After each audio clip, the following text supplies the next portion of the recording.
Hey, welcome to the best of. Where's the music? Where's the music? I couldn't fix it in time, but it was on the show. Hey, everyone. It's only our 56th episode, and he's still trying to figure out the music. This is our. Hey, everybody, welcome to the best of everything. This is Ruben Paul. Is it the best of everything? I mean, not the best of music. We're gonna reevaluate Chris's position after this. Anyway, across from me is my frustrated, Already frustrating. We just started.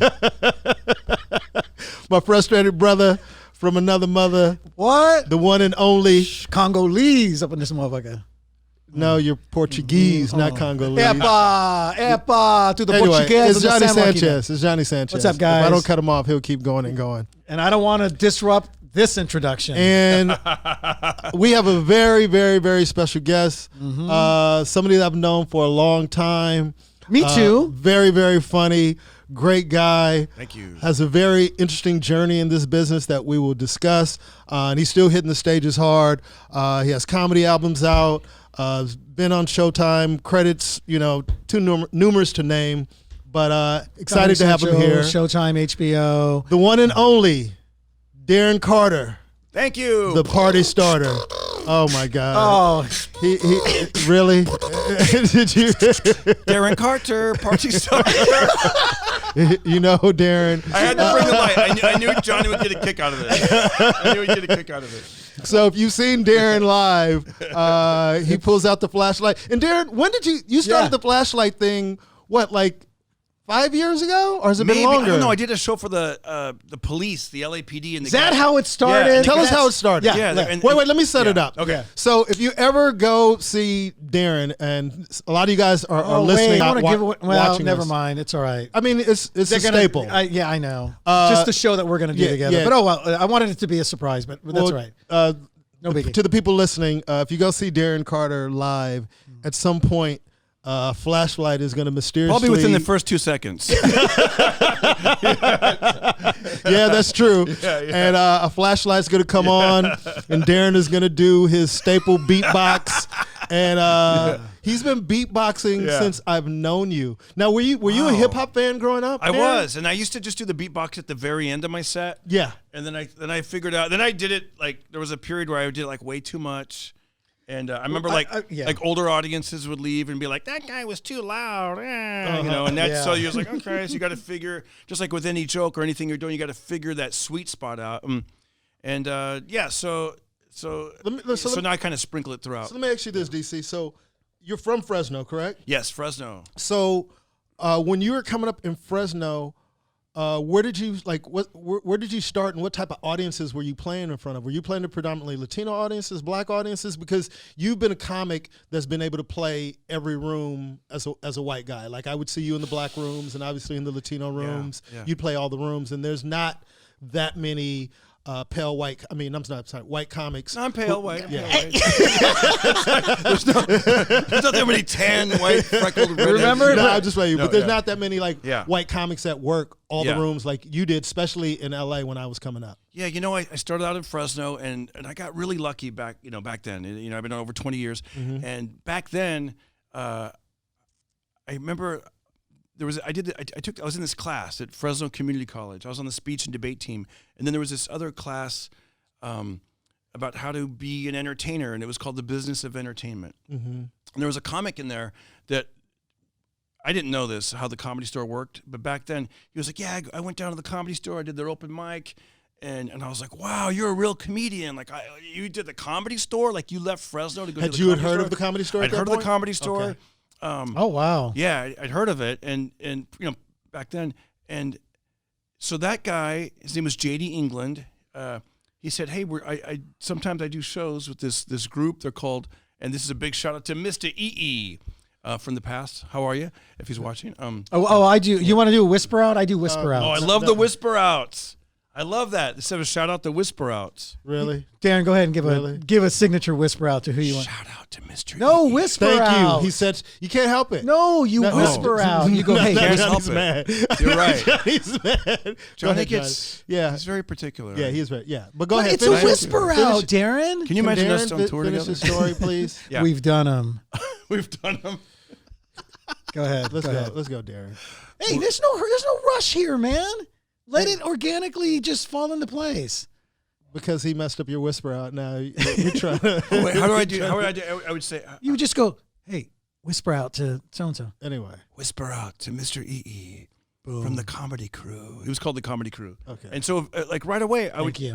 right Bring away, more dude. black Like guests in. with pretty much like So. 6 months of doing stand up, I started getting paid back then. Like, What? I mean, dude, How much? How much time? $25, $25 No, bucks. no. Like, How long were you doing Probably it? within 6 months. Oh, my Because there was God. less comedians, and especially in that area. Yeah. Uh-huh. And this thing was called the Comedy Crew, and Mr. EE was like, he was like the head of it, and he would set up gigs in drug rehabs and bowling alleys and dive bars. No offense, well, I think they're closed now. Like Zapp's Park on Blackstone Avenue, and you know these Blackstone. places, you know, and I'm listening. yeah, there'd be a lot of you know, the audiences would be very mixed, and that's kind of how I started, and you know, I would do this. So you were starting.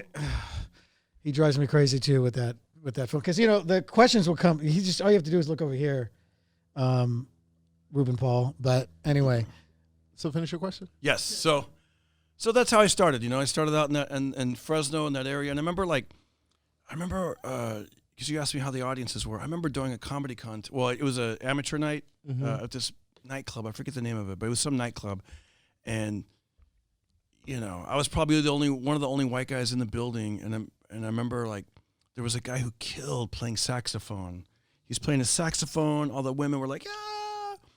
And So it was just like a regular open mic. yeah, Not everybody was doing comedy. It was actually like an amateur, like a competition. Like the winner got $1,000. So people were singing, playing Yes, instruments, and doing yes, different and I was things. the only one Variety show. Pretty much doing stand up, and I'll never forget.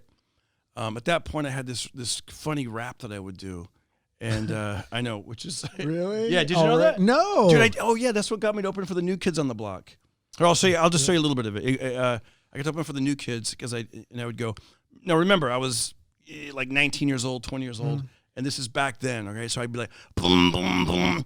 Well, blows me down. I couldn't be hipper. Shiver me timbers, I'm a Chippendale stripper. Kermit the Frog, and I'm covered in green. Miss Piggy is fat, that's F-A-T, but it's Bobby Brown. My prerogative.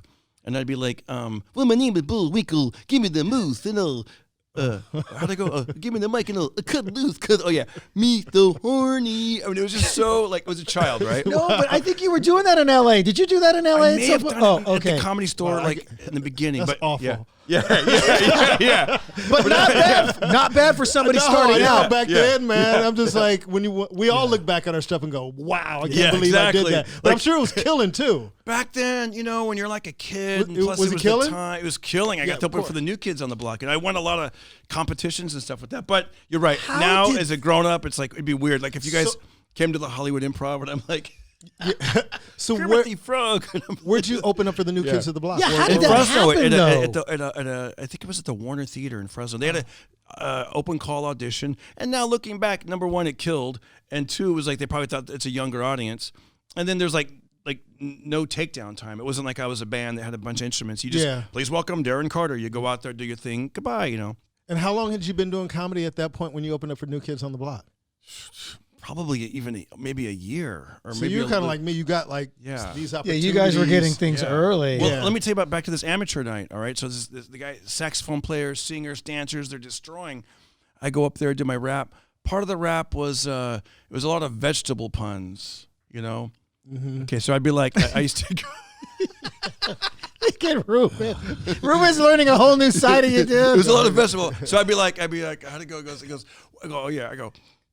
When I was a kid, hold on, let me do it to him because he's not giving me any love. Right? yeah, he's like, I'm giving you love. You're like that part of the story where I'm gonna get booed. So hold on. You know, I love puns. So So I go like this. I go, when I was a kid. So remember, okay, I can't look at anybody. I go, when I was a kid, my hair was black, but then something happened. Something went whack. Some little pushed me in my back, made me fall into a strawberry patch. Here it comes. Now the corn had ears, heard I was raw. The potatoes had eyes, dug what they saw. The yams like my jam, said it was sweet. And libby, libby, libby, they like the steady beat. Everybody say ho. And they go, ho, ho, ho, ho, ho, ho, ho. Green giant. But for that competition, Did you just say green giant? remember that commercial? Yeah, of course. Ho ho ho, green giant. Now this would crush like Oh, for, like that must have been destroyed. for like normal audiences, for like just drunk people, not a competition. When it's a competition, and you got to follow a saxophone player. I'll never forget the part. It was like these 3 black chicks right by the, because I was on the dance floor. And I go, everybody say ho, and they all in unison went no, and I go ho ho ho, no no no, and I was like, moonwalk. Yo, I have to say, so that was tough, man. So DC, were you a good student in school? Like, why are you coming up with like vegetable puns and stuff like that? Like, that just seems like a very educational Dr. Seuss Cat in the Hat type.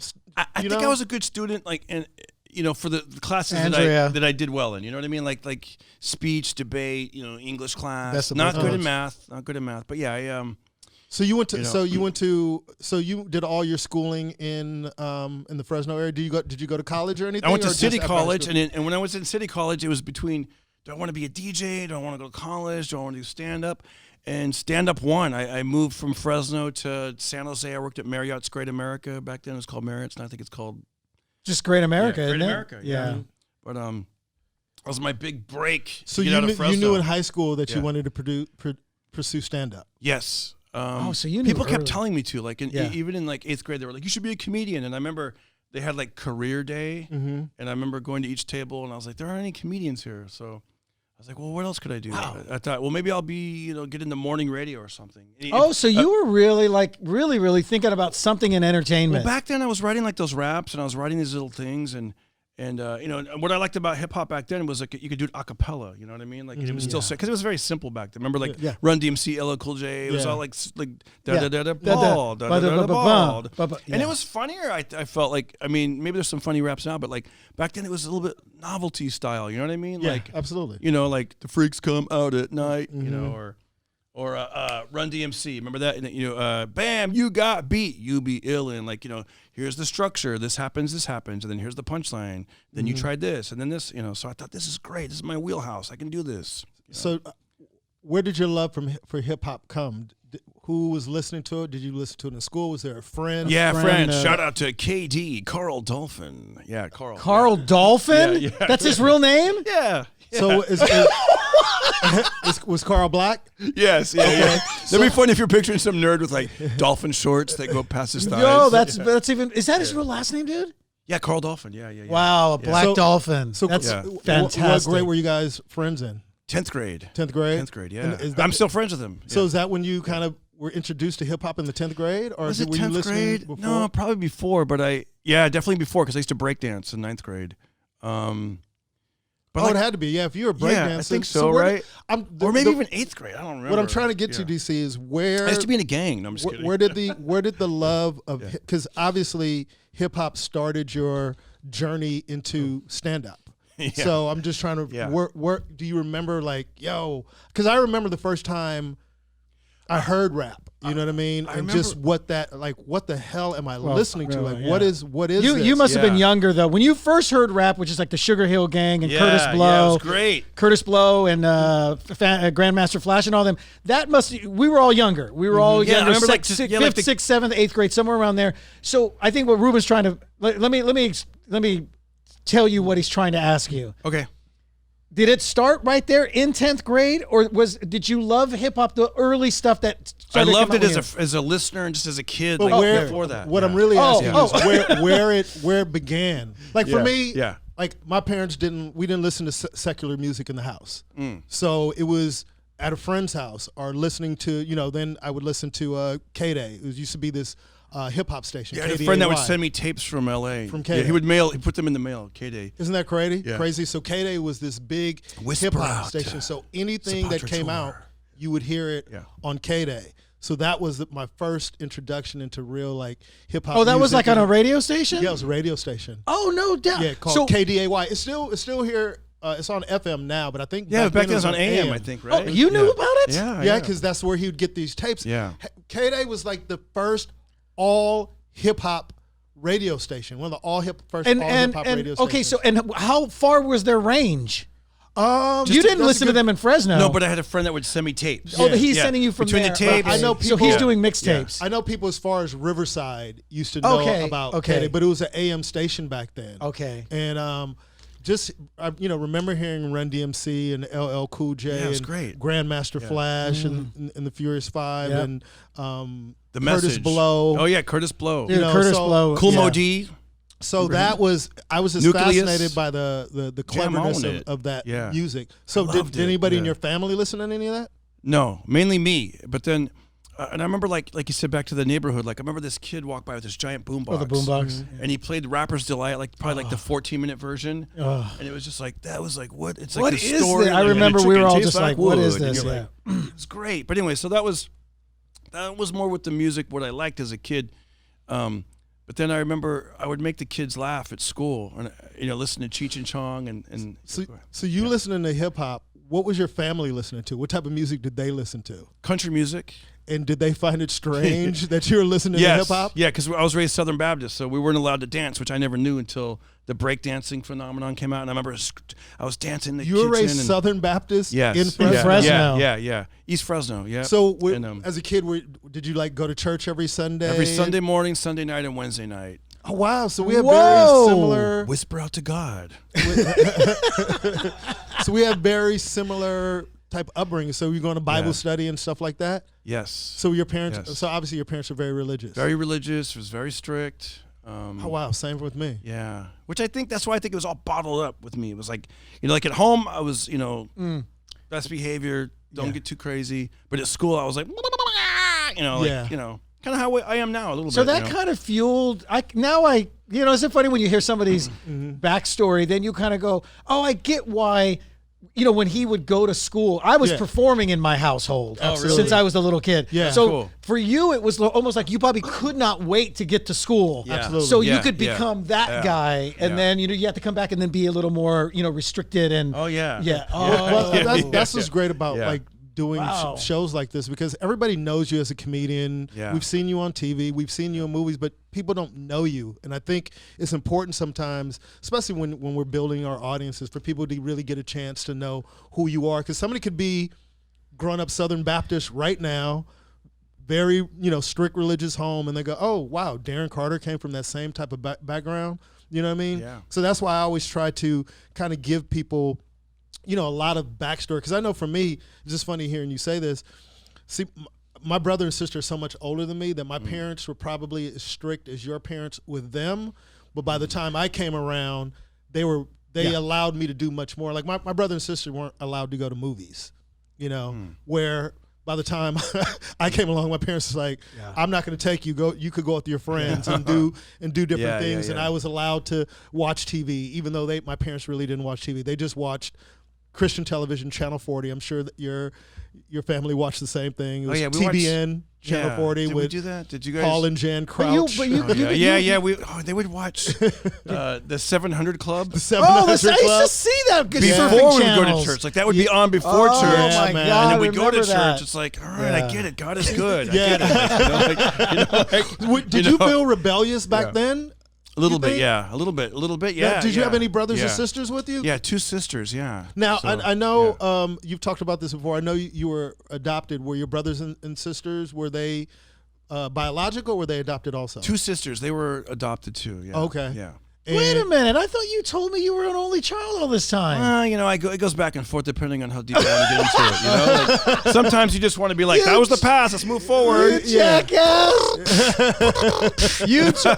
You know what's You know what? So all this time I didn't even know that. Yeah. I always you might have told me, hey dude, only kid, and I was like, oh, okay, whatever, and that was kind of it. So okay, got it. Oh wow, I didn't know that, man. Now, do you have a relationship with your sisters? Not really. I think on Facebook a couple. Sometimes I'll get a little message. We'll talk back and forth. Isn't but that- honestly, not really. And Yeah. Yeah, Well, sure. and here's the thing, like you saying that, like that's a very common thing. Like I have a brother. A lot of people don't know I have a brother because I talk about my sister in my act, because we don't have a relationship.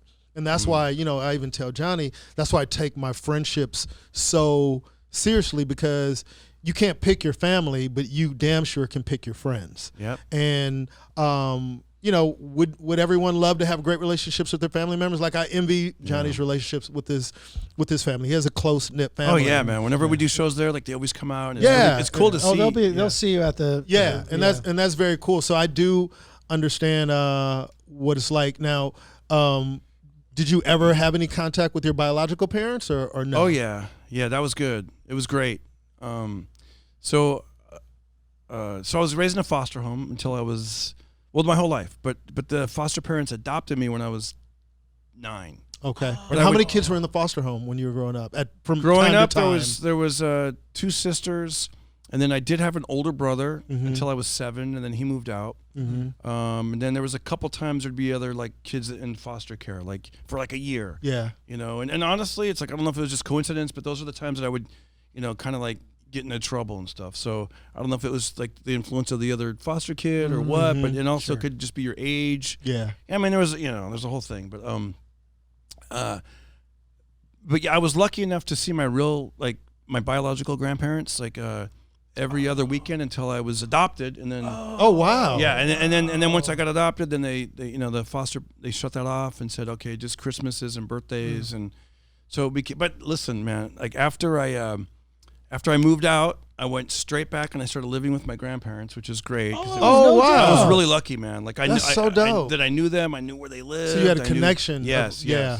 It was almost like I remember I was like 18 or 19. I remember going back there and going, well, that was weird. Okay, so I'm back.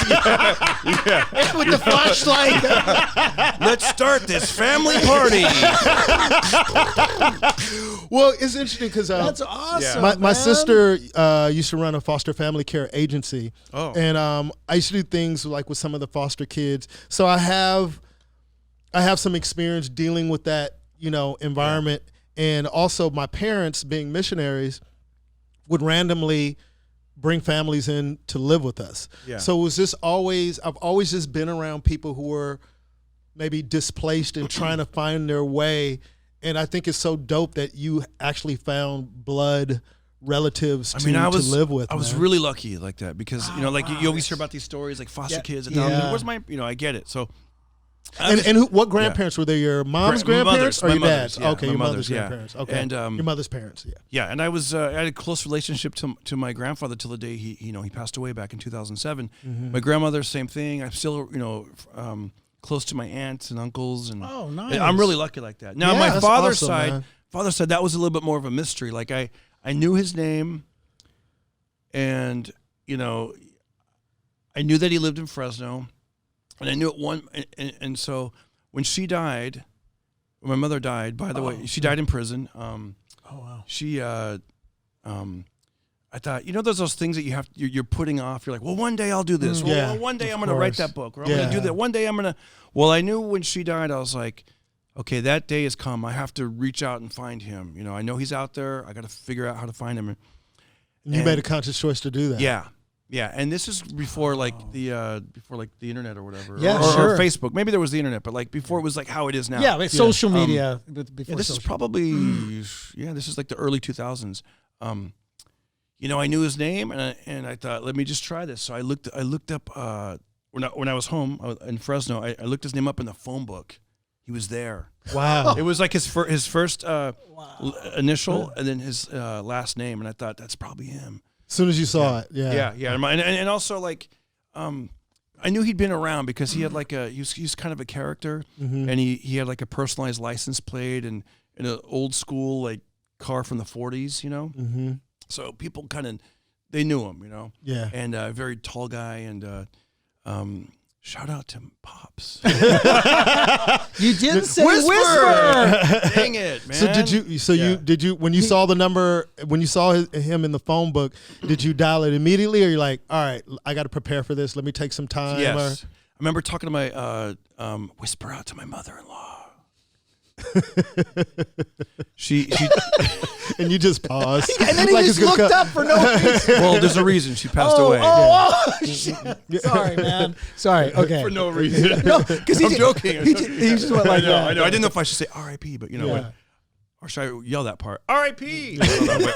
God bless her. I love her. So I was really lucky to have like a Support system. Just like, you said you took in the, and you can't choose your family, but you could choose your friends. Same thing with my wife. I'm lucky I got a great wife and a great family. That became my new family. So my mother-in-law, I remember telling her, like, I go, hey, should I call him? I'm nervous. And she's like, she told me, she goes, well, if he doesn't want to get to know you, it's his loss. And she really built me up. And I was like, you're right. So I remember I called the number, and this must have been a house phone, because he went to the store, and his buddy answered the phone, and he goes, yeah, he'll be back in about an hour. And I told him who I was. He goes, I've heard a lot about you. And that old friend like knew my mom, because he goes, yeah, we used to, he knew her name, and it was interesting, Wow. Like, yeah. You took you took a little risk, because you could have just said, hey, I'm just an old friend trying to get a hold of him. I mean, you could have not said anything. Because what if that person went, what if it was somebody who's like, he doesn't want to be contacted, and then not give the message, you know what I mean? So that was a little bold as well on your end to go, this is who I am, and I'm trying to get a hold of my dad, you know what I mean? And you know what's interesting, and I don't know, I'm sure you'll get to this part of the story, but just conversations that I've had with people, like, he had to be expecting some phone call at some point in his life. He probably just didn't know when it was going to come. Every time I've talked to him on the phone, he's always like, son, we can't go in the past, and we can only move forward, and until we, because you never know. That's why he always apologizes, like, for the the past. But oh wait, I don't want to cut you. Can you remember that? Yeah. The only reason I just want to know. We almost skipped over, unless you were going to get back to it, but I just was curious about that very first conversation. So he comes back in an hour. Does he call you back, or did you call back? The actual speaking to him for the first time. Okay, I think I may have called him back, and I remember at one point I grabbed a notebook, because I was like, let me write down some information, like questions you wanted to ask.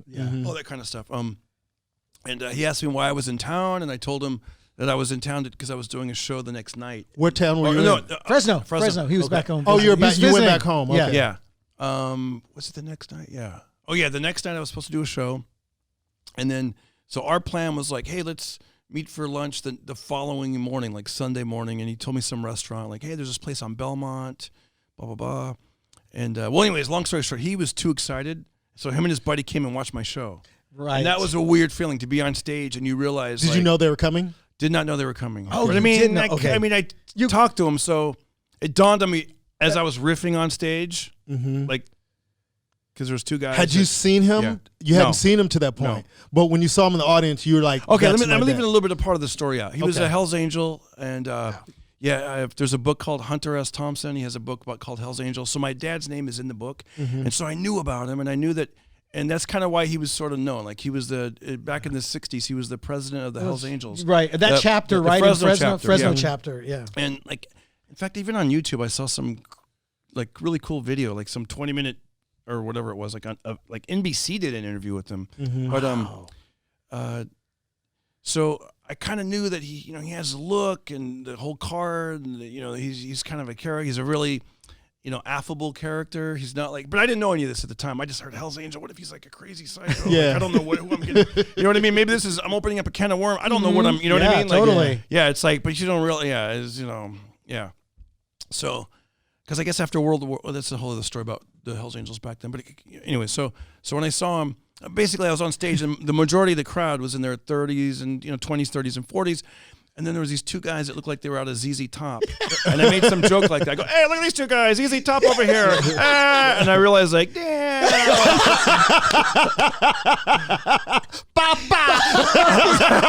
Wow. Yeah. You know what I mean? Was he smiling? He must have been smiling, Yeah. dude. Yeah. Oh, my God. But I didn't know, I didn't know. And then I remember, like, I was like, ooh, don't look at that side of the room for the rest of the set. And I remember, yeah. Look at ZZ Top. Daddy. He has a red beard. He pulls out a flashlight. Yeah. Yeah, that'd be funny. Yeah, just a blowtorch. Starts backfiring his Harley. Wow! So that was the first time you had ever seen him in person. Yes, from the stage. On stage, from the stage, man. That's very fitting in a weird way, isn't it? Yeah, like Darren's absolutely. journey from wanting to do this. He does it. Then interesting that his dad was on TV as well in a different reason, for a different reason, but yet part of that. And then Darren's on stage. On stage, it's man. almost better that that's a better story than meeting for lunch. You know what I'm right? saying? Yeah. No, that's such a great story, dude. Like, Excuse me. So after the show, obviously, he's Darren Carter, COVID-19 starter. I remember thinking, I was like, I don't want to go like by the door, and like I was like, let me go use the restroom. And then his friend went back there, and he goes, that was a great show, man. He goes, I go, oh, where did you guys? And he goes, go talk to him. He's by the. He'd love to meet you. That's what he said. He goes, he'd love to meet you. Go. And so I remember I went out there and then I remember like actually he showed me that car and we started talking and stuff, and it was kind of cool. Like I didn't know what to call him. Do you call him like his name? Do you I feel weird calling him like Dad because you were raised by someone else. Yeah, but he goes, just call me Pops, you know. And so I've been calling him Pops ever since. And and is he no, you showed me the one photo of him when just so everybody maybe I should have asked you for it. I didn't know we were going to do this, but when he's standing on his Harley and his back is he's turned and it looks it's like Darren as a Hell's Angel. I would love to see that photo. He's like big dude, man. He's like 6'4", 6'5", and probably 6'4", but you know with those boots on. And it was like man. I think it was in like Life magazine. If you look up, look him up, it's out there. But yeah, it was. I thought you had that photo. I mean, I'm just thinking because it would have to be like a surreal feeling to be, you're adopted, raised by this, this family, and then to one day see somebody that looks like you, like wow, like that's right. Like, wow, he looks like me, like that's my blood over there. There's his DNA right there, you know. Yeah, it was weird because I was sort of in denial at first that we looked alike, because you're like, because I'm like, I just met this guy, I don't, Yeah. And I was thinking I look like my grandpa because I knew my grandpa, and I do look like my grandpa, but yeah, I mean, the more I see photos and I'm like, I could totally see it. Yeah. One thing that. Go ahead, Darren. Okay, hold that thought though, because I'll tell you one more little thing that was a little. So, Mikey V, whisper out, Mikey V. Anyway, I think he has something like 7 children. Like 4 by this. Because he was involved with different. Yeah, he was in the something like biking, that. Like 4 bikers. 4 children by one mom, and then me, and then. By the way, I have a brother. We're the same age, like if you know what that means. So, have you met any of these other siblings? Taking it back to the 60s and the 70s. Yeah. Have you met any of these other? That's what I was getting to. Yeah, like so there was a time where he would bring these other like my half brothers to shows, and these guys are all these big lumbering 6'3", 6'4", 6'5", just these big guys that are oh wow. That I mean, I'm seeing everyone on their best behavior, but they seem like really nice people. They're just like, hey, nice to meet you. And you're just like, damn, I would have been like the runt of the group. Yeah. You would have felt like somebody else, huh? Well, but everyone's been so nice. And, that's awesome. And, I mean, that's what really a great story, man. It's really cool that you have that connection because, like you said, his thing with you is he's always apologizing and everything, and it's to move forward. And I think a lot of times in relationships, until we regroup. Yeah, I love it when he says that. That's what he says. Yeah. Oh, that's really cool. That's cool. And I think a lot of times as kids, kids are innocent, and you have no idea what the relationship was between the mom and the dad and what they were like in their past. Because I think a lot of times we don't see our parents as human. You know what I mean? As like regular people. When we're growing up. It's like there's mom and dad. It's like, no, they like to party. They like to have sex. They have to, all these things that we just, erase from our minds. Easy. We don't, no one likes to think about that. Well, I had a traumatic experience. I fell asleep under my parents' bed one night. I told Johnny this story. I was my dad used to hide. Lower the lights. My dad used to hide chocolate under his bed. And I went. I was like looking for chocolate, and then I heard them coming upstairs. So this shows you how concerned my parents were about my whereabouts. By the way, yeah. So I hear them coming upstairs, and I get scared, and I just go under the bed, and they don't leave the bedroom, and I fall asleep under the bed. Oh, no. And I wake up under the bed while my parents are having sex. It was like squeaking and stuff, and you're like, "What's going on up there?" But but here's the worst part, and my sister laughs at this to this day. The next morning, I'm walking around the house going, oh no. Oh no. And at one point, I guess my father's like, what are you doing? And I'm like, I didn't know. I was just making noise, but they had no idea. Oh, they had no idea that you were even under there the whole time. They had no idea. So they were they didn't even go check on me to make sure I had brushed my teeth and went to bed. How did you sneak out? Was it on like Parasite? I think, that part I don't remember, but I remember my sister going, why are you making that noise? And I was like, I don't know. I was, under mom and dad's bed, and then I heard them making that noise, and she lost it. She started laughing. She was How long were you dying in the laughing. bed? You're like, it was like 2 minutes. No. No. No, but That could be a bit. You could do that breathing, and then one day you had that. I do that. I do that to you sometimes. Yeah. So I don't. To be honest, I don't know how long. I just remember being really young. And the thing that I go back to is why didn't my parents even look for me? You know what I mean? Like it's not even like they were. David Facey's own room. David Facey goes, who the hell hides chocolate under a dad that doesn't want you to eat his chocolate? That's who, David. So Darren, anyway, so that was up to 18, 19. You were already in your what? You were in your probably you were around your 30s when you met him then, right? Because you've been working out here and doing all that. Yeah. So, do you still have a relationship with him to this day? Yeah. Oh, that's cool. Yeah.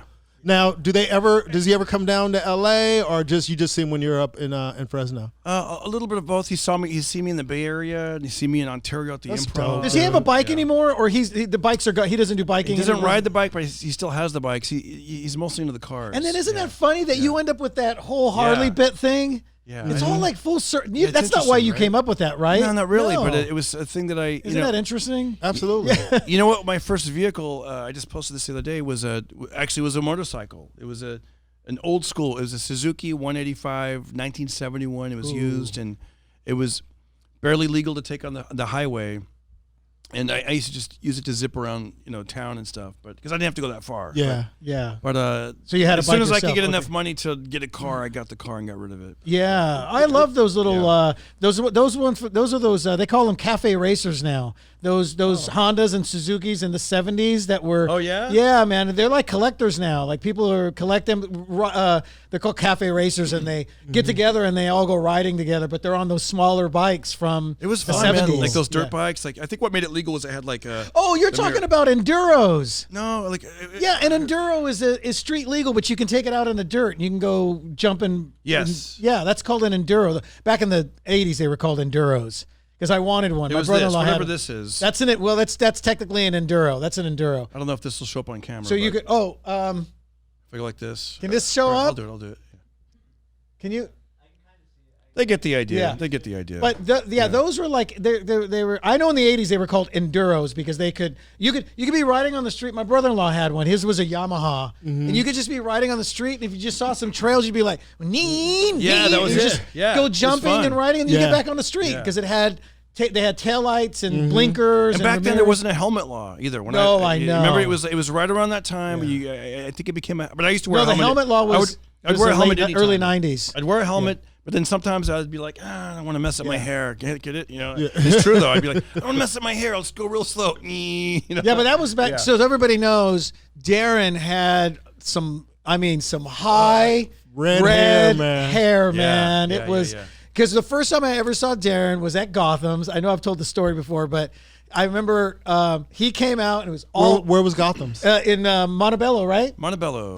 Yeah. Near So East it was- LA. it Oh, I was- remember doing you remember that. that room? Yeah. It was all cholos and all Mexicans and cholos. Later in they there. named it tortillas. Tortillas. Oh, that's right. It became. But wasn't it tortillas. Daily Planet at one point too? Like Yeah, it went when through, it first started, it was Daily Planet. it went through all these transitions. Daily Planet, then Gotham, Gotham's, and then. Tortillas. But I remember Darren came out and it was all these Mexicans and cholos. I had not done the room yet. I was there. That was the first night I saw Darren and I saw Brian Holtz. I saw Darren Carter and Brian Holtzman on the first night. What a dynamic, right? That's crazy. Darren comes and out, on that gig too. on that gig, because it was a heavy Latino gig. Alonzo Bowden was there, and then Darren comes out, and he's like, he used to do his Bart Simpson, and he used to like. But I remember I was like, doesn't he get? Is he nervous doing that? Because he would go, hey, check it out. He would do his Bart Simpson face, but then he would walk up to whoever's in the front, and they were like cholos, right? And they're like looking at him, and Darren's doing his mouth, and they're laughing their ass off. I go, guy, he doesn't feel weird or uncomfortable like walking up to people. Yeah. So then I see Darren perform, and he does all his stuff, his rapping stuff, and then I'm getting ready to leave a couple comics later, and that's when Alonzo Bowden stopped me and went,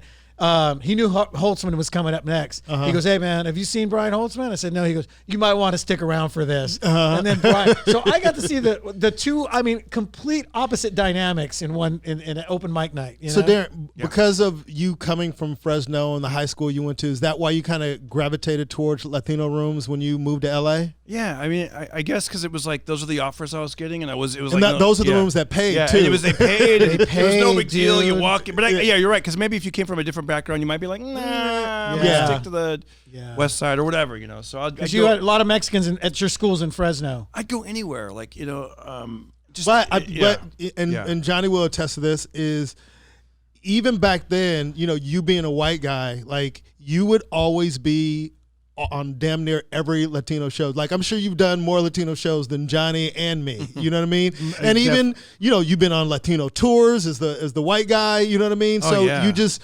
It was Paul just, Rodriguez. You know what? This next guy. Yeah, he took us on tour. It was Remember, great, we did a year tour, and and Paul loved him, man. But yet, I mean, I've always said this sometimes when I have discussions with other people about Darren, and like you and Darren used to do tours together, or Latino rooms, and I always go, Darren has more Mexican material than I do. Yeah. You know, so he had no, his material was great for, it was his take. Hey, Rooster, what's up, Rooster? Yeah, it was very personal, and that ended up getting you to the Tonight Show. Yeah, that got me on the Tonight Show, and actually my first big break was I was at the Comedy Store, and. How many times did you showcase for Mitzi? I'm just kind of curious what you had to go through. It's funny, man. Not that many compared to what people do now. You know, it might have been like 3 times. I think. I did 4. I had to do 4. Was it like? Was it you do 3 minutes? Is that what it was? No. When I did it, it was 4 6-minute sets, and you couldn't repeat. Oh. So it was 24 minutes altogether that I had to have, and I could not repeat anything. I don't remember the exact details, but I remember I did an increment of time that was small, and then you probably started with the 3 then at the and then I got to, the next time you got to do a little bit more time, and then you're going right before, and then I remember I called in and they were like, she wants to see you one more time, and I'm like, and I remember the deflating. The girl answering the phone goes, it's like Chutes and Ladders, and I was like, oh yeah, like that game where you go. But that is classic. But the next time I went in, it was it was when she passed me. So and did she tell you? Because she told me when I was walking by. Yep, she told me when I was walking by. She just said, you can start calling in. Did she go, hey, great job, you're paid regular now? She said it like that, something like that. Yep. Yeah. You know how she got me? Did I tell you what she did to me? No, though? what'd she do? She made me a paid regular on my 4th time. Same thing. Every time I was talking to Scott Day at the time, Scott's like, she wants to see you again. I'm like, man, what? I'm killing, but I'm running out of material. Now that's 18 minutes already, dude. And I go, I got another 6, but my sets were like this. They were like, kill, great. And then now I got to do the 4th one. And I'm like, I think this stuff will hold me up. Yeah. But I go do it. I still did really good, but not like the first 3. And then I was walking by. So Mitzi does this to me. She's walking. I'm all nervous, walking by her little booth chair right there. Because if you didn't do well, she'd be like, give him a line. Yeah, give him a line. Or you could hear her. And then, or if you were done, she wouldn't say anything when you walked by. You know what I mean? Because the first 3, she didn't say a word, dude. I'm like, fuck. And then anyway, she's like, hey, great job. Thank you, Mitzi. Great job. You're a paid regular. Call in for spots. I go, okay, I will. And then she goes, what do you do at night? You work? You have a job at night? And I go, no, because I'm thinking spots, right? Yeah. I go, no, I don't. I'm wide open. I work during the day, wide open at night. She goes, okay, good. You're going to be a door guy too. You're like, she made me a door guy after passing me, which she didn't use. That was like, everybody kept going, dude, why would she pass you? Everybody was like, they hadn't heard of that. Up to that point, they had not heard of that. I remember one time I did the Comedy Store in La Jolla, and they were like, yeah, Mitzi wants to talk to you. And I was like, whoa. Because I was, and so they go, yeah, she wants you to come by the Comedy Store. So I had to go by the Hollywood Comedy Store before driving down to the La Jolla Comedy Store. And I was like, oh, what's this mean? It's like big news. Am I getting pumped up? I don't know what's going to happen. I was featuring back then. Am I going to make me the headliner? And they're like, yeah, Mitzi wants to talk to you. So I went to go talk to her, and get this. She goes like this. She goes, here, I want you to take this carpet down there for me. And so it'd have been fun if you'd been on your motorcycle. Yeah. But so I remember at the time I had a hatchback, so I had to like open up the hatchback, put it in there, and yeah, it was just like, oh man, this Dude, is the like, things that the comics, the things we would do. And then, I worked the door. I worked the door for 3 months, man. And then I finally was like, you know who told me to stop? Brian Holtzman. Brian Holtzman saw me at the hallway entrance into the main room. I was working the main room door. I was sitting there, and Holtzman comes up to me because he knew I was a regular and I had gotten passed. Yeah. And he walks up to me. What are you doing with that shirt on, Jack? Yeah. And I go, what? I go, I'm working Holtzman. a door. And he's like, aren't you a goddamn paid regular, you son of a bitch? I go, yes, but she made me work the door. You don't work the door, Jack. That's kryptonite. You won't go anywhere if you keep that fucking shirt on. They won't respect you. And I go, well, I don't know what I do. I don't know what to Mitzi do. told me to do Yes. it. And Holtzman's all, quit. You got to quit. And I go, well, then I'll. So I thought about it, and I quit. I quit the door. Wow. I told Scott Day that I was on a big tour for a month, so I didn't call in. And then a month later, I just started calling in. Hey, calling in for spots. And they're like, hey, you got Johnny, you got Tuesday, you got Wednesday. That was Not the end a of word, it. dude. Isn't that crazy? wow. All because of Holtzman. Holtzman got me to Holtzman didn't play that. get rid of that shirt, dude. The first time I saw Holtzman was Princess Castillo. She said, Princesa Castillo says, "What's up, Rooster?" What's up? You can How give her are a you? whisper out. Hi, There's where everybody's. You can see Princess it. Castillo. Princessa. Princessa. Oh yeah, I get distracted if I read too much, so I'm trying not to. Yeah, the first time I I'm saw, like you, yeah. Like I'm trying to tell the story, and Johnny's like, yeah. I'm like, dude, let's just, The first time I saw Brian Holtzman was at the Richard Pryor Theater. Do you remember the Richard Pryor Theater? They used to be off of Sunset.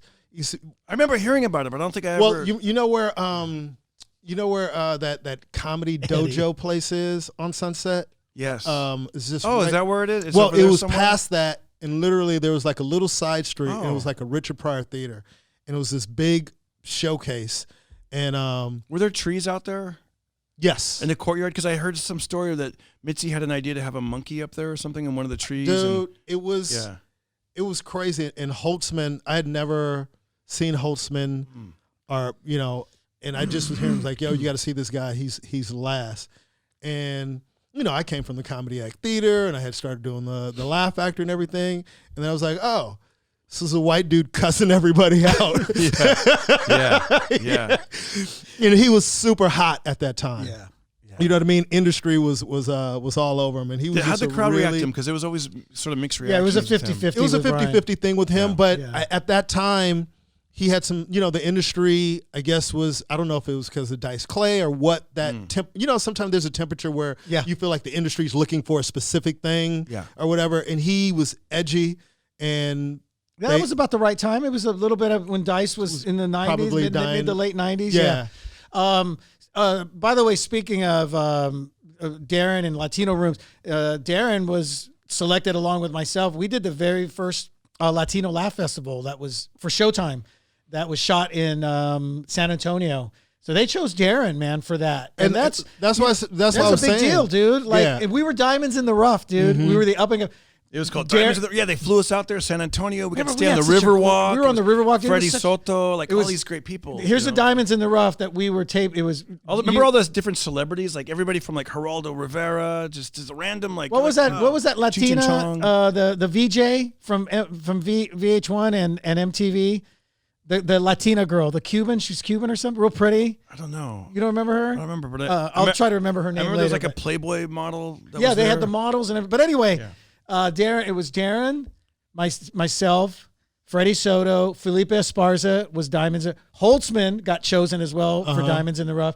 Kim Tavares, and do you remember anybody else? Did you say Carlos Oscar already? Oh, he did it too. Carlos he was, Oscar. I didn't. Carlos forget. Oscar. And Carlos forgot that. Mencia was on it. Well, no, but Greg Carlos, Giraldo. Carlos was Mencia was hosting Oh, stuff he's because he hosting, was yeah. already established. We were the Diamonds in the By the Rough. way, my set, I put it on my YouTube channel. If they want to go check it out, Darren Carter. Oh, you're Yeah, set from the very first time I did national TV. If they go to Darren Carter and look up, Yeah. you'll see it. It's on there. Was it with, that was the Latino Laugh Festival? yeah, was you'll your see me first with all set? the hair. all the hair, yeah. and this is when Darren Yeah. used to do this thing because remember we Yeah. laugh about Oh, this. yeah. Whenever he Yeah. would deliver his, he would do this thing with his mouth. He'd go like this. Oh my Remember God! he would do that? Yes. And I go, "What are you doing?" And Yeah. Darren's like, "I don't know." Yeah. But I love it because Yeah. it takes me back, because I remember I used to sit in the back going, Yeah. "What is he doing with his mouth?" But it's really funny. You know, it was just Yeah, there's all funny. those little Yeah, things he you, would- you learn as Yeah. you learn as an up and coming comedian or whatever. You know, like oh, Remember, if you do this, how this about little, you know, how about when you used to do the cholo blinking, so you would snap with the microphone mic in your stand. hand, yeah. so it'd go. you'd hear a heartbeat. Yeah. Dum, dum, with the blinking, and I'm like, I see, you know, it's not, but you know what's funny? I But remember some people- people used to go like this. Yeah. I was didn't gonna know- say they- you'd have to see me a lot, or just ask me, "How do you do that?" Because they were like, "How do I hear your heartbeat?" And I'm like, because I always, Go ahead. I was gonna say I always try to be like a showman, not just like a monologist. Like, Yeah. I was like, how can I? Not that there's can I- anything wrong Yeah, with that. exactly. I'm just saying, I was like, how Monologists, can you I- guys do your thing. You're great. I was Keep like, doing how it. can I add as many different flavors for the senses? So I wouldn't just blink my eyes. I would go, I'd snap on the microphone, and But just listening to you talk, it's great that you put so much thought into everything. I'm going to tell you one more trick, and That I've you never do. said this out loud. And What? I remember I did, and my friend, I don't think he's even doing stand up. I've only told this to one person. I go, you want to make it sound like it? This sounds so corny. I'm actually probably not going to say it. No, it's too come on, late. man. You gotta have go to, now. man. Okay, I'm going to do it, but only if you imitate it. Okay. You have me try I'll it? do it, and Yeah. then you got to imitate it. Okay, if you don't mind. 'cause you're- If it gets you to Okay. do it, I'll do it. Okay. I said, you want to make yourself sound like you're doing even better? Like when you're doing a big place? I go, as they're laughing, remember when you were a kid, you'd imitate a crowd, you'd go, Oh yeah. I go, do that into the microphone, but they won't notice it because you'll be smiling. So as you're killing and the crowd's really laughing, go,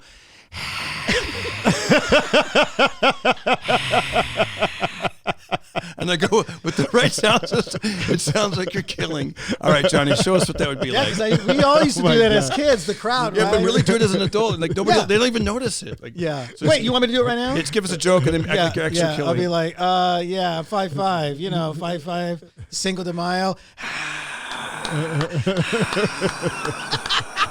Yo, that's awful. But then dude, when I used to play football by myself, I'd always do the think I instant do that anymore. replay Yeah, and all yeah, that, yeah. and I'd be like, "Didn't you do that too?" Of course.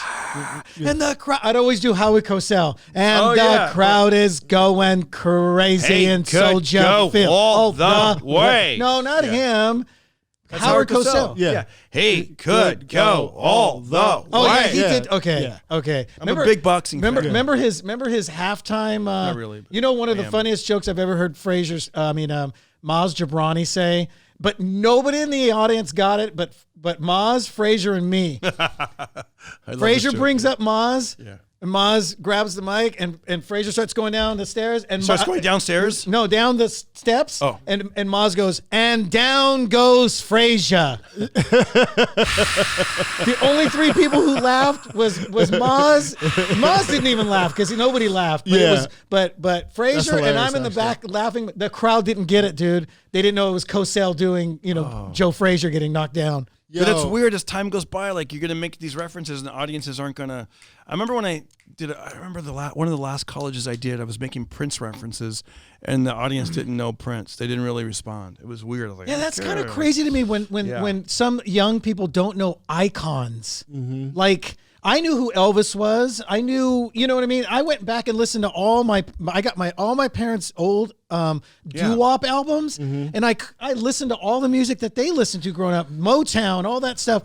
But it's different, and they have access parenting- to it. It's easier now. Yeah, but the parenting is different. Like they wouldn't even Yeah. know what to look up. What are they going to Google? Great music from, you know what I mean? Who's going to take the That- time and go, that's- great music from the 80s or the No, 70s? hard rock from the Yeah. 90s. But you know what Mo- I love when I see parents and they'll be like, "Hey man, we're rocking it," and their kids are wearing, AC/DC shirts or Zeppelin shirts or Motley Crue or even all the way, Stones and Beatles. I go, "Oh my God, these parents are doing it right. Yeah. They're showing their kids this early stuff." You know Let me what ask I you mean? a question. Yeah. Back to your missionary parents. Mm-hmm. Did you? Because this flashed in my brain. You didn't watch regular TV like at home. Was it on? They didn't. Or they didn't. But they allowed me to. What about like on Saturday nights? Did you guys watch anything on Saturday nights? Do you remember? My parents would probably be at church At somewhere. church on Saturday. Yeah, like a Yeah. vivid memory that I have, and literally falling in love with comedy was somehow I talked my parents into getting HBO. Oh, that's cool. They were at church. Yeah. And Eddie Murphy Delirious came on TV. Oh. And I was sitting on my parents' bed. And you remember the old like cable boxes that would sit on your TV with the dial, with the big the first HBO box. I don't know if people remember the first HBO box. Well, we didn't have one, but my friends and neighbors did. Dude, good for you. And I didn't know you were that wealthy. Go ahead. Hey man, so I was looking for chocolate in the bed.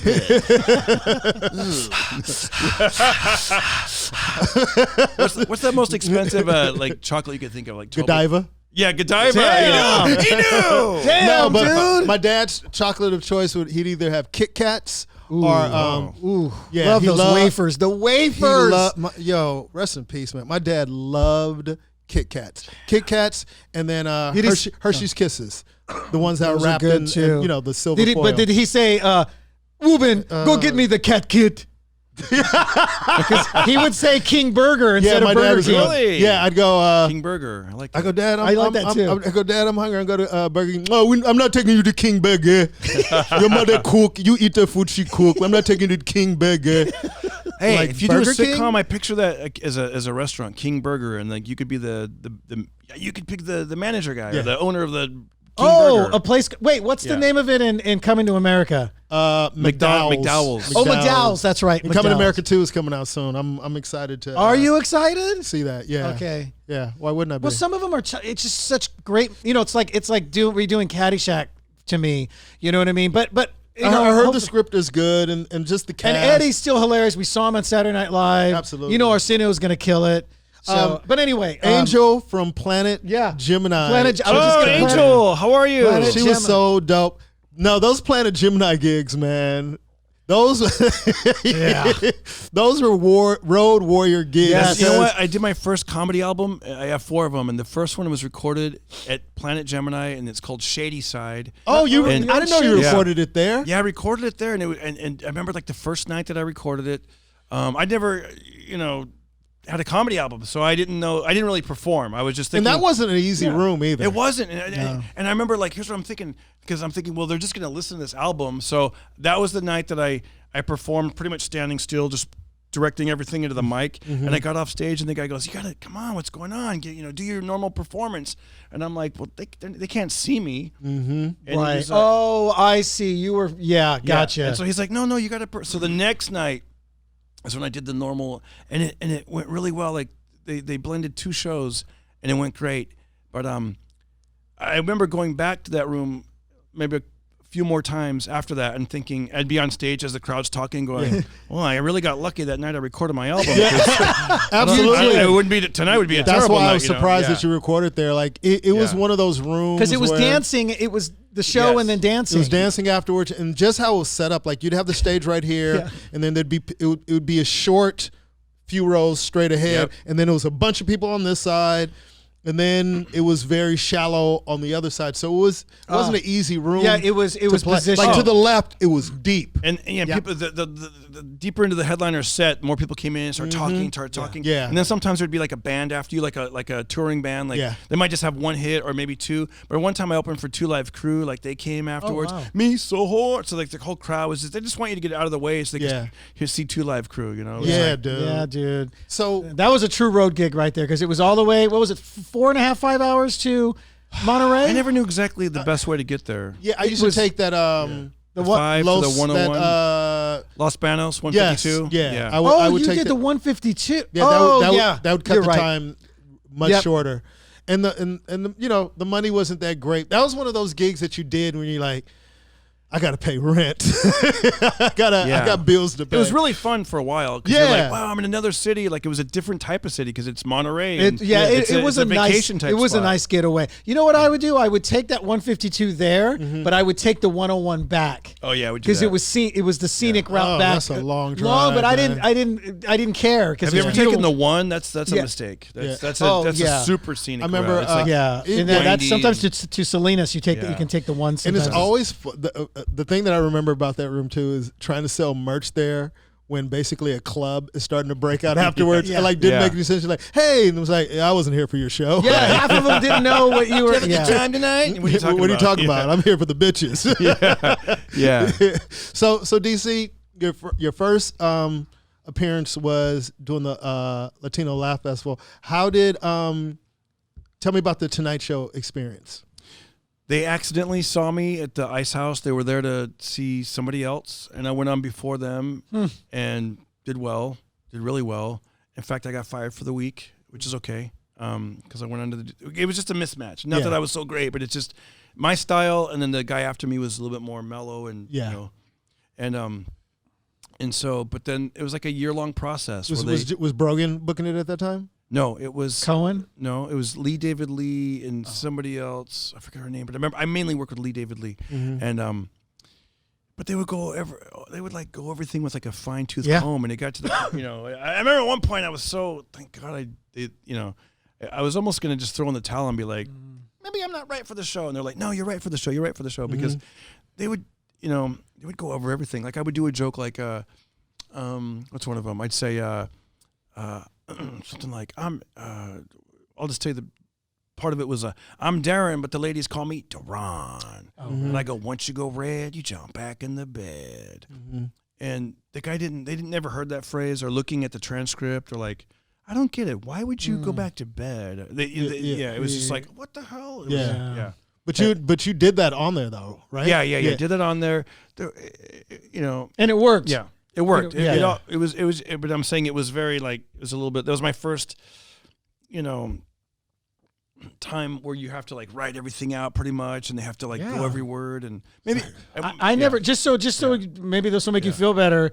I went through a few showcases, and I never got it right.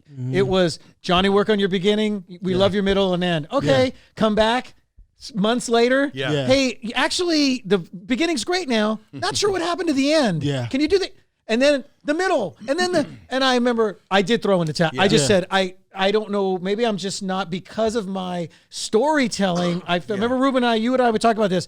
I'm a storyteller, and I was like, maybe I should have just I should have picked one topic and ran with it, because that's my strength. One story for me, I can make that kill for 4.5, as opposed to they kept me, well, you need now what's this next? You need a segue here. You need to break off here. And I'm not cut out for this. I remember going 4.5 minute thing. That same process. I remember going to the process and then finally having the set okayed, and then they would put you on this list, and then the booker changed. Yeah. And then it was one of those things where I was like, shit. You know what I mean? Yeah. It's like you finally get, that's the set.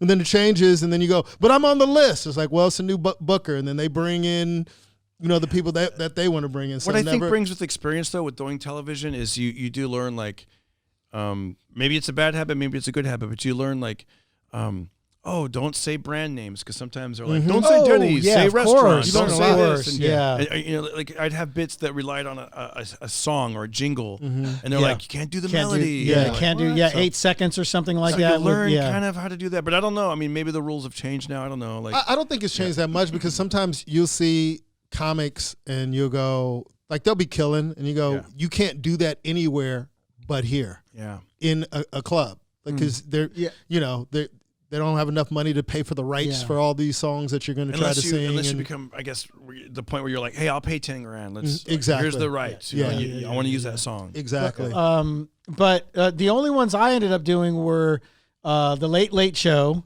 and Lopez. I didn't do Letterman. I couldn't. Never got anything going with them. Not Conan. But I really want. As a matter of fact, I saw Jay Leno in the parking lot behind Greenblatt's last week. And I was walking, and he was talking to this lady, and I was gonna go say hi to him, because he's seems very approachable, and But I wanted to go, but this lady was like, and he's like, you're right, He had his glass. He was reading something. He had his old classic car. He had a Ford Falcon with him, like a '65. And I was like, dang it, I wanted to talk cars with him, but I was gonna tell him. I really wanted it, because I wanted to get on it when he was on. Exactly. It was like a goal for everybody to do it when he was like doing it for Carson. Yeah. And I was gonna tell him, and I kind of strolled around in the parking lot a little bit, and I go, man, this lady won't shut up. Yeah. So I ended up taking a photo of him, but I just left. I took off, man. I was gonna tell him I wanted to do the show, and I didn't get on, dude. So DC, when you did it, what did you? Thanks for acknowledging my story. I did acknowledge your story. No, you did. He didn't. What did you feel like it did? what give did you this feel show like 2 more weeks, man. I know, dude. He's so. Yeah. What did you feel like it did for you? Let me tell you a funny story about. First of all, it was great because anytime people, that judgmental thing when they're like, you're a comedian, when you're with your own group of entertainers or the people in the business or your own friends or fans or. It's like this unspoken thing. Everyone gets it, right? Yeah. But it's weird when you step outside of that comfort zone. Like you might go to some friend that's like, hey, come to this thing, and then there's all these people, and they hear that you're a comedian, and you got that one guy who's had too many beers. You're a comedian, and then they're like, what if you like, and that weird thing, or you're on an airplane, and I like that too. you're on an airplane, and I remember like somebody might walk by you and be like, hey, good show last night, and then they got to go, and then the next person goes, what show was it? And then you're like, I'm a comedian. Oh, have you ever done the Tonight? You should do the Tonight Show. And it was great to be like, I did do it. And then now I can be like, it's on my website or it's on my go to YouTube. Go to DarrenCarter.com or go to the YouTube. It's on there or whatever. So you know what? Go ahead. I was gonna say it made me laugh when you said that you saw Jay Leno out in public. So at that time that I did the Tonight Show, I remember I lived in a studio apartment about a mile from NBC. And they said, we'll provide a car service for you, like a limo or whatever. Mm-hmm. And I remember thinking, I'll be okay. I'll rather just go myself because I don't want it to be like Cinderella. You're in this limo, you're in the Tonight Show, and then at midnight, get back to your studio apartment, bitch. But I will say this is hilarious. The very next day, I go outside to take the garbage out, and we still live on a busy street. And who do I see at the stoplight? I saw Jay Leno at the stoplight as I'm taking out the garbage. But I just... Did he see you? No, thank God. And I didn't want to wave at hey, I did your show yesterday. Oh, yeah. It would be too weird, man. But did you notice, like, any bookings? Did anything change for you after you did but then people are still hesitant because they're like... They'd be like, well, we know you're funny for 5 minutes, but can you do, Isn't that funny? There's always an excuse. Either right? somebody wants to book you or they don't. You can always find... an excuse not to book somebody. It's like, well, I have a special. Everybody has a special. There, you know what I mean? Yeah, it's like, I know. At some point, it's like, dude, do you like me or not? I know. Are you going to give me the chance, or aren't you? You know what? I'm like you guys. I do a podcast every week, Pocket Party podcast. I do the YouTube every week because you just can't rely on someone to book you. It's like do your own thing. Yeah, and that's what's great about now versus back then. Like, everyone was dying to get on the Tonight Show because they felt like. It could change your career. Like your life Especially is going to change. It was career changing. Back before us when we were coming up. Like Drew Carey says the day he did the Tonight Show, the next day he was in show business. Exactly. So that's the point I was kind of getting at too. So like when it was Leno, it was great, but it's not like your life changed after that spot. But what I'm curious, I went from studio to 1 bedroom. No, I'm just kidding. What I'm curious about is your evolution from that set that you were doing back then, what you were known for, doing a lot of the Mexican stuff, to where you are today. Like, what was that transition for you? Because even talking to you, like hearing about, like, man, I just want to entertain. I want to be more than just, set up punchline type guy. What was your thought process? Was it like after you recorded the albums, you're like, man, I want to try some different things? I think the albums definitely push it because you're like, okay, I have my second album out. Let me work on this third one, and then that one, and then you're like, let me work on the fourth one. And also as a human being, I want to say you grow. And for me, being married, and then we have a son. He's 12 years old, and it's like, for me, I love talking about that kind of stuff, and the jokes just write themselves. And and I love.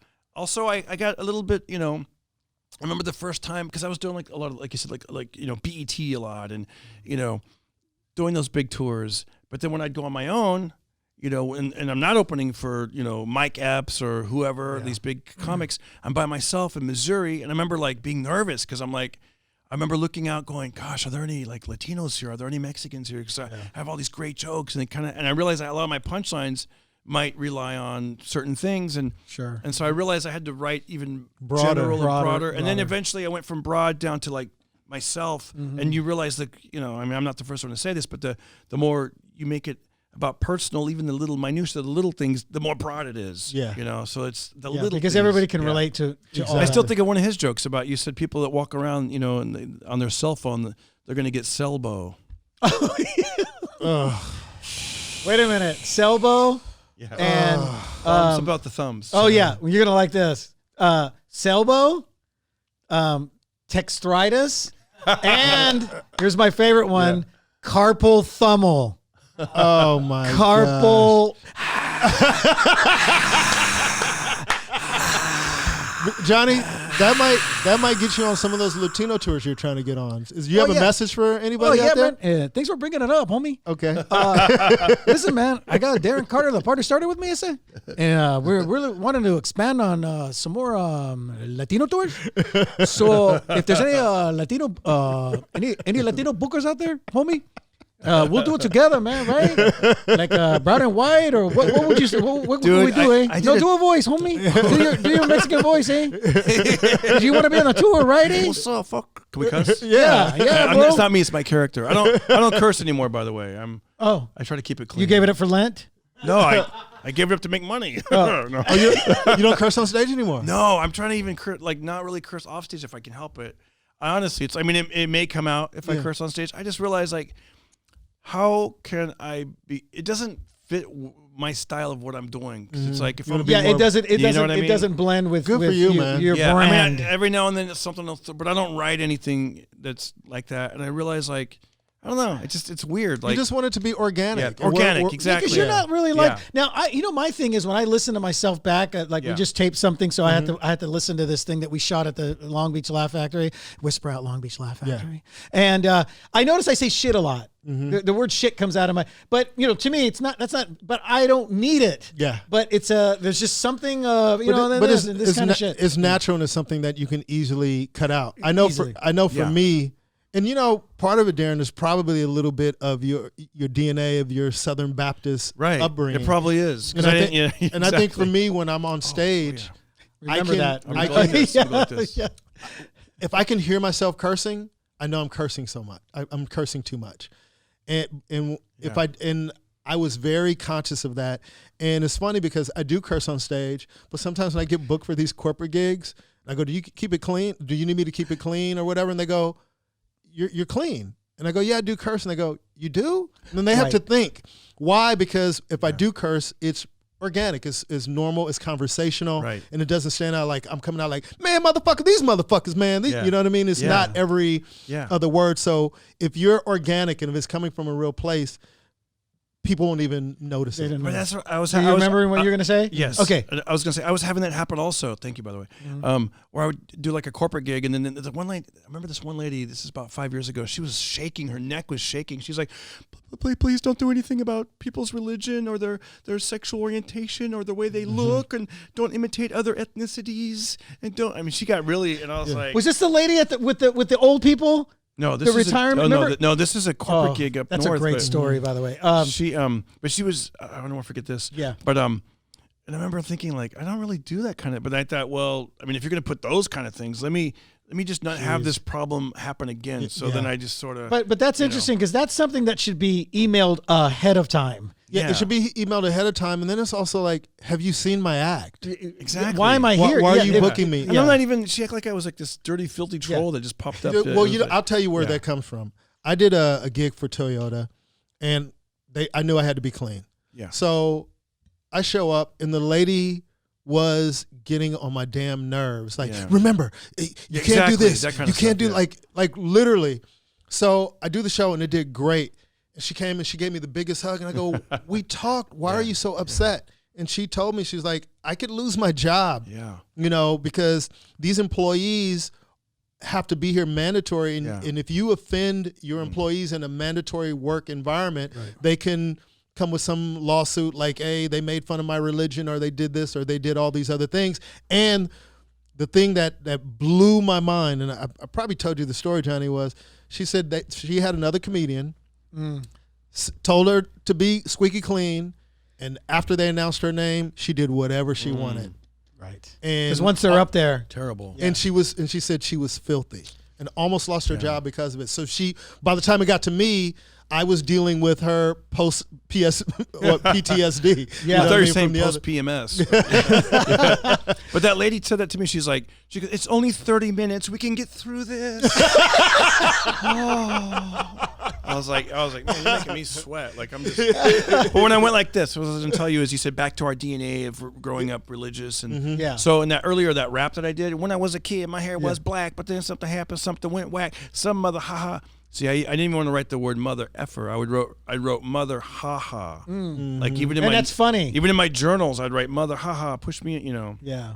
Like I never wanted to write. I didn't want my mom to see the journal and be like, "What is that?" Isn't that funny? Yeah. You're raised Southern Baptist, and your real dad is a Hell's Angel. I know. It's wild, right? But that's what makes you you, man. You have all those experiences that make you Darren Carter. You know what I mean? Like that's something that you know you should embrace. I mean, obviously you have embraced, but that makes you different from everybody else. Not everybody can say, my dad was a hell angel, I was adopted, and you overcame, not really over, I don't know if overcome is a word. That's a lot, dude, because going through foster care being and all through that, the foster care system. And I just remember being a kid, like I knew, because I remember I would get to visit my like I said, my grandparents. And so sometimes my birth mom would be there, and I get to see her and stuff. And so I knew what she looked like. So I remember as a kid, like, thinking, because I remember she had red hair. And I remember I'd be like 10, 11 years old. Like whenever I'd see like in public, like in a mall or, a group of people, I'd always be scanning the crowd looking for a lady with, like red hair and maybe like a black leather jacket. Like, like, is that my mom? Where's my mom? Like I'd see someone that could be. And I mean, that never went away. Even until my 20s, I remember visiting Arizona once, doing a tour out there. And there was a waitress that came over, and I remember she had like a tattoo on her hand. And I thought, this lady looks like she could be friends with my mom. Like, I remember asking her, it was, it's a weird thing, when you're a child and you're always looking for that, Yeah. Well, it was great that you got to connect with your grandparents and then your dad. Now, all these experiences, do you think it's made you a better father?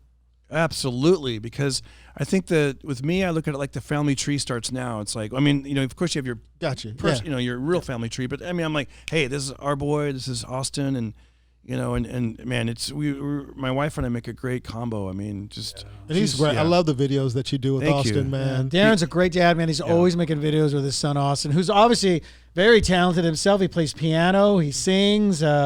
He's so smart. He can name every country in the world, and he does things that just shows you what the human mind can do. And if you put your mind to it, like I obviously haven't put my mind on that stuff, but like he, I mean, you guys, this is crazy. So I got one for you, all right? Besides his musical abilities and stuff, do you guys know about pi, with the math thing, 3.14? Yeah. And you know it goes on and on, 3.14, Absolutely. 159 or whatever. So at his school, they're like, all right, they're like, okay, March 14th, it's Pi Day, but March 14th is on a Saturday, we're gonna do it on Friday. So they go, if you guys can get to 20, a place of 20, then you get to do a raffle, and you get to throw a pie in your teacher's face. So right now, today, I think he's gone past 20 digits. He's past 100, past 200. He's at like 320 something digits. Yeah, he can go 3.1415952, and we look at it, and it's incredible. Wow. Wow. What does he want to do? I was just gonna ask. What are his aspirations? He wants to. Right now, he wants to be a musician. He loves music. He loves studying it. He loves playing, and he times himself. Writes in his journal how long he's been playing every day. He plays piano and plays bass. So yeah, that's cool. Yeah, it's cool. Yeah, man. Well, it's interesting when you're like telling us some of the things that you think about. It seems like he has some of those same characteristics of being very, precise in what he's trying to do. Because I think from a comedian, like seeing you're so loose and you seem all over the place. It's kind of great to sit and talk to you. It's like, no, I think about all these moments and they're choreographed and orchestrated. You know what's interesting, and I don't know if this has anything to do with this stuff, but I love chess. I play chess every day. I've been playing every day for like 7 or 8 years. I always wanted to learn that. Me too, I even wear chess socks. Look. Me too. Let me show you this one. Hold on. Put it on the seat. This is sad when you can't lift your leg that high. Look, here we go. Ready? Hold on. Oh my God. Damn, Darren, you can't lift your leg up. Oh yeah. Oh, there you go. All that for Yeah, that. that would be so embarrassing if I was even wearing my chest socks. Oh, these are my Connect watch 4 out. socks. Oh, hey man. By the way, my cousin whisper out to my cousin Phil. Hold on. I just saw the 5-second delay. No, he said. Oh, hey, what's up, cousin? Yeah, remember he goes. Darren Carter Barzard. He goes. I had such a great time with both of you guys when you did that show in Phoenix, Arizona. It was it the Dodge Theater? Dodge Theater. He put 4,000 dogs. people. Yeah, Dodge Theater with Paul Rodriguez. I can't remember, but we went out that night and had a great day. Remember? Yeah, he was living there. My cousin was living there at the time at Tempe, but we were performing in Whisper Out. Paul Rodriguez. Hey, you know what? I really like this cabron. I really like this guy. Yeah. He's funny. He's got a lot of Mexican material. That guy is so quick-witted. You guys got to get Paul on the show, man, if you haven't Oh already. man, Yeah. I'd One love, time love to have him. I did a tour with them, and we were Great driving stories. back to L.A., and my contact lenses, I got dust in them, and we went to this one, there was like the middle of nowhere. I think it's near where James Dean lost his life. Like near Oh, that's Tehachapi, yeah. Bakersfield. no, that's that's really that's the 146. 146. So 146, Yes. And I remember yeah. there was a 4-way stop sign or whatever. There was like truck stops, gas stations, and we went to each one, and not one of them had like Visine or anything for my eyes. And I told Paul, and just off the cuff, I go, man, I can't believe with all this dust out here, there'd be like no eye drops. And he goes, look around, there's nothing to see. that's funny. Well, DC. Yeah. Tell everyone where they could find you on social media and about your podcast. 'Cause you have a podcast Yes, called it's called the Pocket Party Podcast. Pocket Party Podcast. 101 episodes, and I'm gonna have Jamie Kennedy is gonna be on it. Jamie Kennedy and Brian Holtzman's coming on. Yeah, Oh, that'd be great. great. I'd love to have you on, Ruben. Yeah, I'd love to do That'd be it. great. Johnny I did a did- phone in. I did the you phone called in one. How Yeah, long? How long are your Christmas episodes? episode. Yeah, Aren't the they really Christmas quick? Or Well, it do you depends. do an hour? I try to go about an hour. Sometimes they go longer than that, which is Okay. fine. And Yeah. and I try to hit that sweet spot of somewhere between 50 and hour 20, somewhere in there. Okay. But yeah, and I put up a new video every week on YouTube. Go to the Darren Carter YouTube channel. You'll see it and subscribe. And Awesome. thanks for having me on, guys. Man, Yeah. love having you on. And what's And your I'm gonna shake your hand because I don't care about that. what's your Instagram?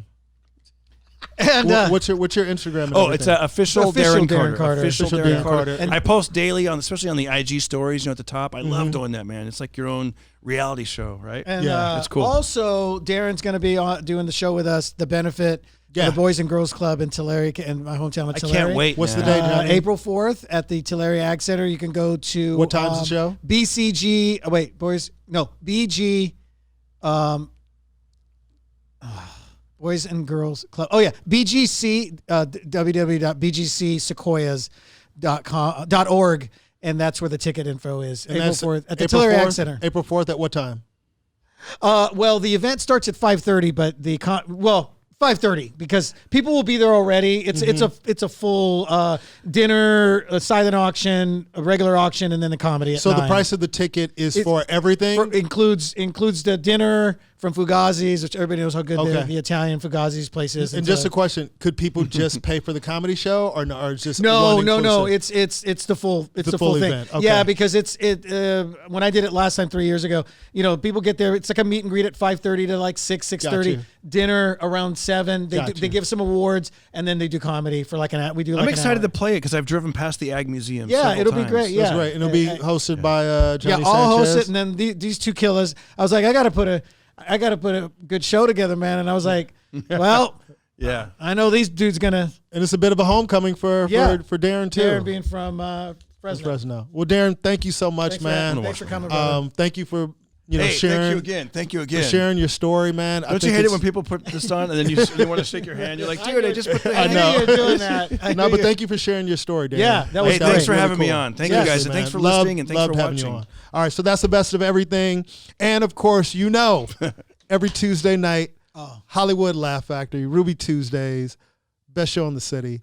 Thank you guys for watching, and you can find us on Google Play, iTunes, Spotify, YouTube, anywhere you can. flea get market, podcasts. swap meet, And tell a friend. Fresno, Please share. Fresno. Tell a friend. Share the podcast. We enjoy doing it. And once again, thank you, Darren. We out. Thank you. Music. Ruby Mother and Tuesdays. This show is all about diversity and bringing everyone together.